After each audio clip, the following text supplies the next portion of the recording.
Alors, notre invité, si vous étiez avec nous juste avant les infos, vous le savez déjà, c'est Guillaume Dozou qui nous accompagne aujourd'hui.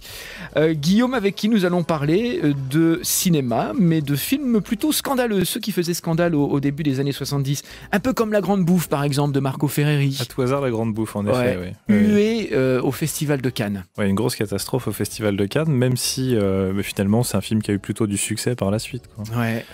Au Festival de Cannes, ça avait choqué. Et d'ailleurs, Noiret était très en colère lors de la projection du film, quand il a constaté les réactions du public présent dans la salle. On va parler donc de La Grande Bouffe, on va parler du dernier tango à Paris et de ces images magnifiques de Marlon Brando, évidemment, de Orange Mécanique de Stanley Kubrick. Alors si vous avez vu un de ces trois films, si vous avez un souvenir particulier autour d'un de ces films, une anecdote, surtout n'hésitez pas, vous nous rejoignez, on en parle, vous le savez, cette émission est la vôtre. 02 35 07 66 66 et nous en discutons avec Guillaume dans quelques instants. 02 35 07 66 66, c'est Magali qui vous accueille au standard. Et avec vous, si vous le souhaitez, 02 35 07 66 66, si vous aimez le cinéma scandaleux des années 70, si vous avez des souvenirs autour des trois films que nous allons évoquer cet après-midi, Le Dernier Tango à Paris, La Grande Bouffe, Orange Mécanique de Stanley Kubrick, 02 35 07 66 66. Nous sommes donc avec Guillaume Dozou. Le cinéma... Guillaume, le cinéma scandaleux des années 70, en quoi est-il différent de celui de notre époque ? Il est différent, je pense, par les thèmes abordés. On avait assez peu d'historique, finalement, dans les années 70. Le cinéma était encore assez jeune. Il n'était pas non plus diffusé à la télévision, ou très très peu. On avait vraiment ces débuts-là. Mm-hmm. Et du coup, on avait encore beaucoup de sources, de sujets, finalement, pour choquer l'auditoire. Même si, globalement, les films à scandale n'étaient pas construits pour choquer dès le départ. Voilà, c'est-à-dire qu'il n'y avait pas volonté de faire scandale pour faire scandale. Non, en tout cas, pas dans ceux qui ont marqué l'histoire du cinéma. Voilà, on le dira tout à l'heure, mais dans Le Dernier Tango à Paris, on veut parler d'une certaine révolution sexuelle. Dans La Grande Bouffe, on veut parler d'une certaine société de consommation. Dans le film de Stanley Kubrick, Orange Mécanique, on veut dénoncer la violence.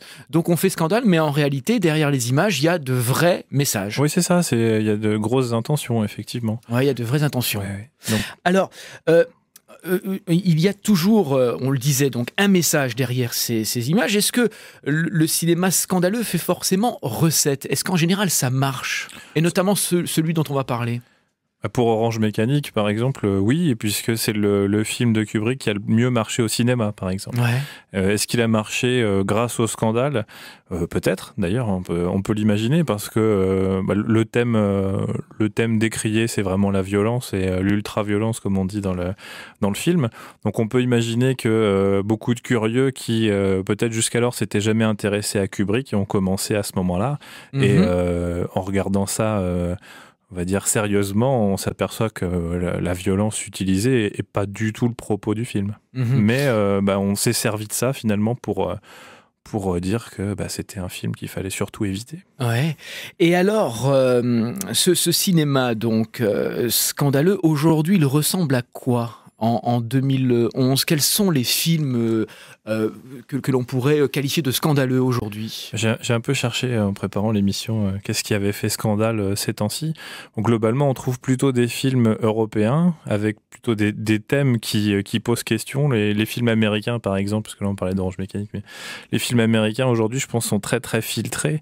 Et je pense qu'avec un propos scandaleux ou à tendance scandaleuse, on trouve tout simplement pas d'argent pour le faire. Ouais. Donc les thèmes réguliers de ces temps-ci tourneront plutôt autour de la drogue, du sexe, ouais. Alors que ce qu'on trouvait dans les années 70, on trouvait encore la violence, aujourd'hui qui est beaucoup plus banale finalement dans les films qui sortent. Des thèmes politiques, les critiques de la société, des choses comme ça très acerbes, parce que on avait eu l'après mai 68 ou l'après Flower Power aux États-Unis. Mm-hmm. Donc les thèmes changent. Je pense que cette année ou dans les années les années 2000, on n'a pas de gros scandales, quoi. Pour le cinéma américain, il faut peut-être aller chercher du côté des cinéastes, comment dirais-je, du cinéma d'auteur, ouais. Du cinéma indépendant. Voilà, c'est le terme que je cherchais. Ouais, pour justement trouver des films qui ne sont pas forcément consensuels. Exactement, ouais. Ouais. Alors, mais ce ne sont pas des films qui sont diffusés largement. Donc, même s'il y a un petit scandale, comme c'est un public de connaisseurs, on ne va pas prendre le temps de l'exposer en place publique en montrant à tout le monde qu'il ne faut surtout pas dire des choses comme ça ou surtout pas montrer ça. Ouais. En revanche, on disait tout à l'heure que le cinéma des années 70 qui faisait scandale ne comportait pas forcément d'images scandaleuses, mais avait un vrai message qui était dérangeant. Aujourd'hui, pour faire scandale, on va peut-être utiliser justement des images chocs. Je pense, je ne sais pas, moi par exemple à Lars von Trier, parce qu'on en a beaucoup parlé lors du dernier festival de Cannes, qui lui utilise des images chocs justement pour faire parler de lui et pour faire scandale. Voilà, c'est ça. Bon, Cannes, cette année, on a parlé de von Trier, mais plus pour ses propos que pour son film. Parce que finalement, il y a quelques journalistes qui ont vu le film, qui l'ont trouvé tous très bien, mais le propos du film en lui-même n'était pas scandaleux. C'est plutôt les propos du réalisateur après en conférence de presse. Mais c'est vrai que von Trier avait et a toujours cette réputation d'aller très très loin dans les images. Mais c'est quelqu'un qui montre beaucoup. Dans les années 70, on suggère. Exact. On laisse place à l'imagination du spectateur. Maintenant, on a passé un cap où on a les moyens techniques, on sait montrer les choses et on y va franco, quoi. 02 35 07 66 66. Si vous souhaitez nous parler cinéma, si vous avez un souvenir autour d'Orange Mécanique, de La Grande Bouffe ou du troisième film, voilà, Le Dernier Tango à Paris, nous vous attendons avec Guillaume Dozou. Orange Mécanique, c'est donc Stanley Kubrick. Là, on est. S'il y a un film qui symbolise justement ce sujet-là, le sujet de la violence au cinéma, c'est bien celui-ci, le film de Stanley Kubrick, Orange Mécanique. En effet, oui, c'est la première partie du film, la première moitié du film est très violente, effectivement, dans les actes de l'équipe d'Alex, là, donc une équipe de jeunes Anglais qui prennent plaisir à taper sur tout ce qui bouge. Ouais. La deuxième partie du film sera toujours très violente, mais plutôt psychologiquement. D'accord. Donc ça raconte quoi finalement, Orange Mécanique? Pour ceux qui ne l'ont pas vu, comment on peut résumer le pitch du film? Comment on peut présenter ça, ce sont des jeunes gens ultra violents? Ouais, c'est ça, c'est une bande de jeunes très très violents. L'un d'entre eux se fait attraper par la police, va en prison. Et pour diminuer sa peine, la durée de sa peine, il décide de participer à une sorte de thérapie expérimentale pour finalement redevenir gentil, en tout cas redevenir bien représenté dans la société. Cette fameuse scène avec les yeux, là, c'est ça, qu'il doit absolument garder ouverts. Les yeux ouverts, on lui met des gouttes dans les yeux toutes les 10 secondes et il regarde pendant des jours et des jours, comme seul dans une salle de cinéma, des images très très violentes et comble du supplice, entre guillemets, en boucle, on lui passe la musique qu'il préfère, donc la musique de Beethoven. Ouais, très bien. Alors, on va parler encore d'Orange Mécanique dans quelques instants, juste après une première pause. Et puis ensuite, nous aborderons Le Dernier Tango à Paris et La Grande Bouffe. 02 35 07 66 66 pour nous rejoindre. À tout de suite, Guillaume. Cette année-là, on parle cinéma, les films qui firent scandale au début des années 70, et justement Orange Mécanique, Guillaume Dozou, est sorti en 1971. On parlait de l'histoire du film tout à l'heure. On peut dire que ce film-là est également une critique sociale de ce début des années 70. Oui, tout à fait. Surtout que le film se termine, alors on peut bien ou mal, c'est toujours difficile à dire, mais le traitement que suit Alex ne marche pas de toute façon, quoi. Ouais. Donc on essaye de le remettre sur les rails, on le force finalement à changer de façon d'être, et ça marche une demi-journée, et puis ensuite il repart sur les routes, certainement recommencer ce qu'il a laissé avant de rentrer en prison. Et puis, comment serait perçu un film comme Orange Mécanique s'il sortait aujourd'hui, avec cette même histoire, avec ce même traitement? Il serait perçu comment, selon vous? Je ne sais pas, parce que il y a quand même un apport technique à la façon de manipuler les images, manipuler l'esprit des gens qui est différent maintenant. Donc c'est un film qui est issu d'un livre déjà au départ. Donc le livre est déjà très ancré dans les années 60. Et si on devait l'adapter, soit on changerait complètement les technologies utilisées, auquel cas le film n'aurait plus rien à voir, ou alors on le transposerait, comme l'a fait Kubrick finalement, à la bonne époque, auquel cas on risquerait de tomber sur quelque chose d'assez similaire. Je suis pas sûr que qu'une bande de jeunes très violents qui s'en prennent à tout ce qui bouge soit très original, même pour l'époque finalement. C'est vrai. Est-ce qu'il y a eu controverse au moment de la sortie du film ? Quand c'est sorti, oui, Kubrick a même de lui-même demandé aux autorités britanniques de retirer le film des salles. Ah bon ? Oui, c'est arrivé donc simplement en Angleterre, mais effectivement... il a été dépassé par... je sais pas, mais il y avait... Par les événements, il a été dépassé par son propre film. Je sais pas, de temps en temps, des groupes se formaient, s'habillaient un peu comme les gens du film et allaient castagner les clochards du coin, quoi. Donc de là à dire que c'est Kubrick qui a déclenché ça, forcément c'est un raccourci un peu fort, mais pour éviter de polémiquer trop et de passer du temps à parler de ce film-là alors qu'il était déjà terminé, Kubrick a préféré retirer le film des salles. D'ailleurs, Orange Mécanique est jamais sorti en VHS, par exemple. C'est vrai. Donc personne pouvait le regarder en boucle pour s'imprégner du film et aller sortir violenter son voisin. C'est sorti beaucoup plus tard, dans les années 2000, début 2000. En DVD. En VHS d'abord et en DVD ensuite, mais on pouvait se procurer à l'époque que le 33 tours de la musique.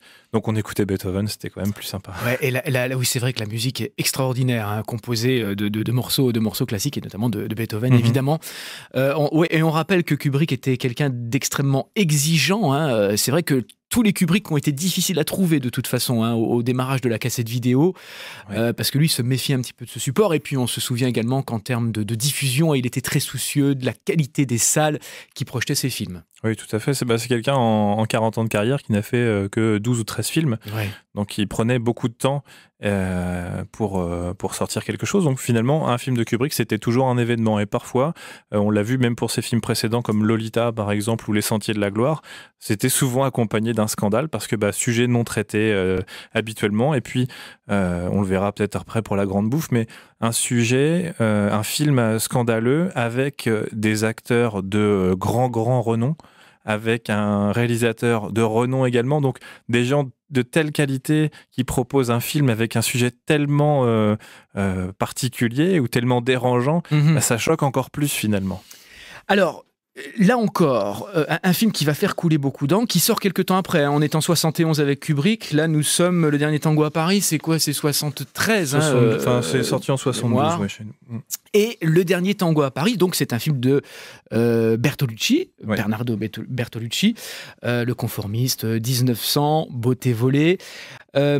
Bernardo Bertolucci qui a d'ailleurs reçu une palme d'or d'honneur lors du dernier festival de Cannes pour récompenser l'ensemble de sa carrière. En effet. Alors Le Dernier Tango à Paris, un homme, une femme, mais là c'est pas aussi romantique que chez Lelouch.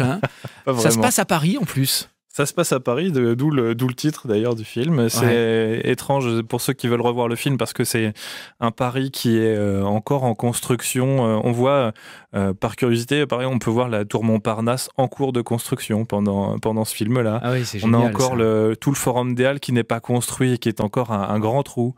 Donc c'est assez particulier, même visuellement, de voir ça. Et puis Bertolucci est pas un cinéaste aussi virtuose finalement que Kubrick, où il y a des couleurs partout, des grands mouvements de caméra. On est dans autre chose. Là, on est dans une ambiance complètement différente et beaucoup plus intimiste, même si, plus intimiste parce que souvent on a quand même des scènes d'intérieur finalement, des grands appartements. Et on est entre les deux protagonistes. Ouais. De toute façon, on est entre deux choses à chaque fois dans ce film, parce qu'on est entre deux époques aussi d'ailleurs, puisque c'est une révolution sexuelle qui s'inscrit dans notre société. Le film parle de cela. Un type d'une quarantaine d'années qui est un petit peu fatigué et qui va croiser une toute jeune femme. Voilà, par hasard. Bien plus jeune que lui, en tout cas. Oui, c'est une des parties du scandale, évidemment. Et voilà, une relation extrêmement intense qui se crée, qui se fait, et des scènes d'amour assez explicites. Assez explicites, même si visuellement, c'est pas très, très choquant. Les actes sont très, très sulfureux.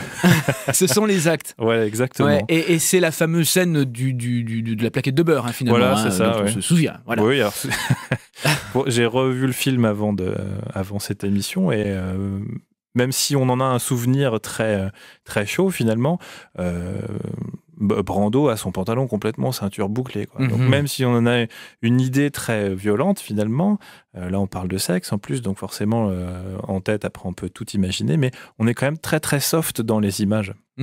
Ce qui a dérangé à l'époque, finalement, c'est qu'on parle d'une relation charnelle entre deux personnages qui ne se connaissent même pas. Voilà, c'est C'est ça, ils ça ne qui a connaissent pas leur choqué à nom en l'époque. plus. Ouais, on ne sait pas, ils ne se disent jamais leur nom, Ils quoi. ne se disent jamais leur non, nom. on ne sait pas qui ils sont. Voilà, et c'est ça qui choque. Ça choque parce que c'est vraiment l'amour sur un coup de tête, quoi. Alors, il faut savoir que Bertolucci a proposé le rôle à plein de gens à l'époque, qui ont tous refusé. Il a proposé le film, alors on J'ai a lu Belmondo ça. en tête. Belmondo, Delon Voilà. également. Alors, Trintignant d'abord. Jean-Louis Trintignant qui était pressenti, et on connaît Jean-Louis Trintignant qui est plutôt quelqu'un de réservé, C'est vrai, ouais. qui fait des rôles un peu plus sérieux, entre guillemets. Du coup, pour ne pas être mal à l'aise sur le tournage, a préféré décliner. Ouais. Delon également a refusé et Jean-Paul Belmondo. Et au final, c'est l'extraordinaire Marlon Brando qui va incarner ce personnage principal. Et on ne le regrette pas parce qu'il est vraiment extraordinaire. Et ça lui permet de revenir sur le devant de la scène. Oui, c'est ça, effectivement, il était un peu en perte de vitesse, Marlon Brando. Et quand on lui propose le rôle, lui accepte.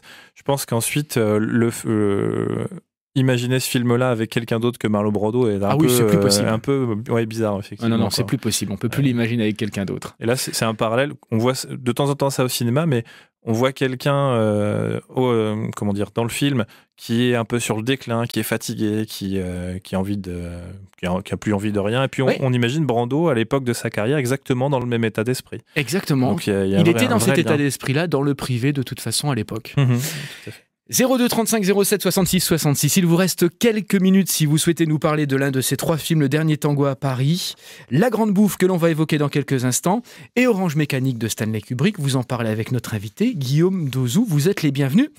La dernière séance, Eddie Mitchell, inévitable. Alors c'est vrai que je ne fais pas dans l'originalité sur ce coup-là, Guillaume, mais cette version-là est un peu particulière. Écoutez. Eddie Mitchell, qui fait joujou avec son propre classique, hein. La dernière séance dans une version plus country, c'est pas mal, hein. C'est bien, effectivement. Avec la liste des cinémas de légendes qui malheureusement ont disparu aujourd'hui. Voilà, mais on en a des très bien dans la région. Et je pense au studio au Havre qui ne diffuse que des films du patrimoine. C'est l'une des seules salles en France qui ne diffuse que des films du patrimoine. Donc il faut aller au studio au Havre. L'équipe est très sympa et puis on voit toujours plein de classiques et des films comme Le Dernier Tango à Paris, dont on parlait à l'instant avec notre invité Guillaume Dozou.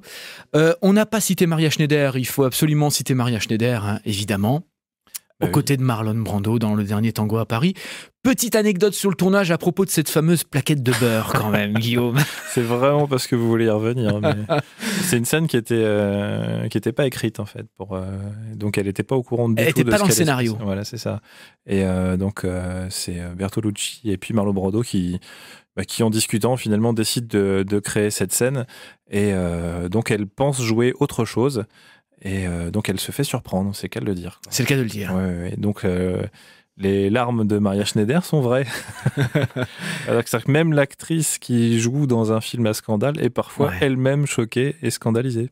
Alors c'est vrai qu'on sourit aujourd'hui, mais on sait que c'est un rôle qui l'a beaucoup marqué. Évidemment, et Bertolucci aurait aimé, hein, vous me disiez que Bertolucci aurait aimé s'excuser auprès de Maria Schneider à la suite de ce tournage. Puisqu'on évoquait la plaquette de beurre, passons à La Grande Bouffe, si vous voulez bien, sans transition. La Grande Bouffe, Marco Ferreri, alors lui aussi, hein, il aime ça, hein, faire scandale, Marco Ferreri. Ouais, c'est un habitué, ouais. 1973, Mastroianni, quelle affiche quand même, Marcello, Mastroianni, Philippe Noiret, Piccoli, Tognazzi, Ugo Tognazzi et Andrea Ferreol. Rappelez-vous avec cette fameuse scène, hein, où on étale la pâte. Avec André Ferreol. Exactement. Voilà, alors ça, pareil, gros scandale à Cannes. Gros scandale à Cannes, oui, effectivement, puisque là, on utilise un thème qui est quand même assez peu évoqué, en tout cas à ce point-là, dans le cinéma, c'est la bouffe, quoi, hein. C'est la grande bouffe, le nom est là, et des gens, c'est vrai qu'on les voit tout le temps manger tout au long du film. Alors, très rapidement, mais un petit résumé du film, c'est 4 personnes plutôt nantis, hein, avec un pilote de ligne par exemple, on a un réalisateur télé, on a un juge, des gens quand même plutôt de la haute société, ou en tout cas qui ont une certaine stature, et qui décident de se suicider en mangeant le maximum de choses. si possible, des très très bonnes choses. Et alors, ils se font livrer des plats incroyables. Ils se font livrer beaucoup de choses. D'ailleurs, pour la petite histoire, c'est Fauchon qui avait conçu tous ces plats-là pour le film. Pour le film. Et ensuite, eux-mêmes font la cuisine et donc eux-mêmes préparent leur propre objet de suicide. Ce film est vraiment incroyable. Bon, on l'a dit, pendant la projection à Cannes, les gens sont sortis de la salle extrêmement choqués. En fait, Ferreri voulait critiquer une certaine société de consommation. C'est ça, c'est la société du toujours plus, quoi. Toujours plus, mais jusqu'à où, quand est-ce qu'on s'arrête et est-ce qu'on peut nous-mêmes s'arrêter? Est-ce qu'on peut décider de dire, là, on change complètement de société et on va voir autre chose, quoi. Mm-hmm. Aujourd'hui, là, donc, lui décide de montrer jusqu'où on peut aller. Et donc jusqu'à la mort, c'est ça la réponse finalement. Et donc c'est une façon de voir la consommation poussée à l'extrême. Oui, les dernières scènes sont assez difficiles quand même. Oui, effectivement. Tout au long du film, on a des choses très dérangeantes finalement. Oui, c'est vrai, parce que ça commence avec une certaine classe. On déguste des mets, dans une certaine attitude, je dirais. Et ensuite, ça se dégrade un petit peu. De plus en plus. Voilà, mais c'est visible en DVD, tout ça, je pense. Oui, bien sûr. Oui, bien sûr. Je pourrais vous le prêter si vous voulez. Orange Mécanique, Dernier Tango à Paris et La Grande Bouffe de Marco Ferreri. Les dialogues de Francis Blanche, voilà. Oui, bien sûr. Ouais. Des dialogues qui sont très fins d'ailleurs. On a assez peu vu Francis Blanche en dialoguiste. Et là, en lisant un petit peu le script et en écoutant attentivement ces dialogues, il y a beaucoup de choses, beaucoup de double sens aussi dans ce qu'utilise Francis Blanche. Et puis, on retrouve quand même pas mal de similitudes littéraires, mais françaises. On cite plus ou moins en étant très clair, mais Rabelais, Raymond Roussel, on est vraiment sur des choses très pointues. Très pointues. Ouais. Et donc, une qualité d'écriture que... pour Francis Blanche, on se souvient plutôt des canulars ou des sketchs avec Pierre Dac. Là, on est vraiment dans une écriture vraiment de grande qualité. Ouais. Le premier scandale de l'histoire du cinéma, pour la petite anecdote, et pour terminer, Guillaume, ça remonte à quand ? Eh bien, ça remonte à 1896. 1896. On est quasiment au début du cinéma. Ah oui, pratiquement. Et on est à 6 ans, quoi. 6 ans. Donc là, c'est vraiment un tout petit film. Ça dure 1 minute. Et ça s'appelle Le Baiser, tout simplement. Et c'est un film américain qui dure 1 minute, Le Baiser. Shocking. Shocking parce qu'on a 2 personnes qui s'embrassent. Alors ça dure quelques secondes, mais voilà, c'est... Et déjà ça, dans les salons, ça faisait... Jaser. Ouais, bien sûr. Et oui. Voilà, en 40 secondes, on a des bons films scandaleux qui arrivent dans les prochains mois, non, Guillaume ? Dans les prochains mois, je les ai pas vus, mais je conseillerais forcément le Van Trier, parce qu'il y a toujours de belles surprises. Van Trier, ouais, bien sûr. À Cannes. Ouais. On peut ne pas aimer le bonhomme, mais ça peut être justifié au vu de ses dernières déclarations. Exactement, et puis dans les réalisateurs... Mais on peut aimer son cinéma. On peut, ouais. Et il y a même de très très bonnes choses dans sa filmographie. Bon, dans les réalisateurs récents, je peux conseiller aussi Gaspard Noé, par exemple, qui fait de belles choses. Ouais, et qui est de retour et qui revient dans le Nord. Voilà, ouais. Nous l'accueillerons avec plaisir. Merci beaucoup Guillaume Dauzou, c'est un vrai bonheur de vous entendre aujourd'hui encore, et puis vous allez revenir dans une dizaine de jours pour nous parler musique. Il me semble bien, oui. Ouais, on sera encore dans les années 70, décidément. Plus 60, je pense, fin 60 maintenant. On sera à Londres cette fois-ci. À Londres. Merci Guillaume, à très bientôt. Merci bien.